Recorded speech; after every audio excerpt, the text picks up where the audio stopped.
Philippe Germain, bonjour. Bonjour. Et merci d'accueillir les équipes de LCI pour cette interview. Une interview au cours de laquelle nous allons revenir sur le bilan de votre année à la tête du gouvernement. Nous allons également parler fiscalité, nickel et de la visite prochaine de Manuel Valls.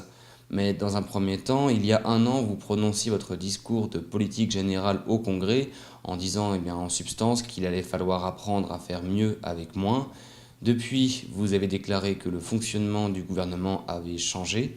Alors, première question, de quelle manière a-t-il changé et cela a-t-il impacté la collégialité ? Oui, la première de notre action a été effectivement de réduire la dépense et en commençant par donner l'exemple au gouvernement. On a réduit par 2 les dépenses de fonctionnement du gouvernement.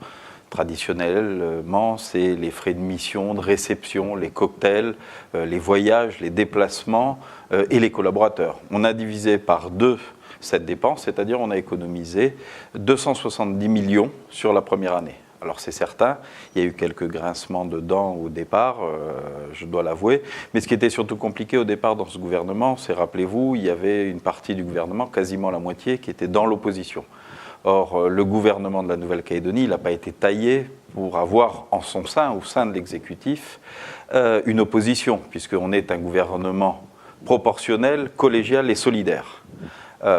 Donc, une opposition en interne, c'est pas simple. Mais effectivement, au terme d'une année, et depuis maintenant plusieurs mois, j'ai envie de dire depuis un trimestre, le gouvernement fonctionne normalement, fonctionne bien et travaille bien et dans même certaine convivialité, donc tout est rentré dans l'ordre.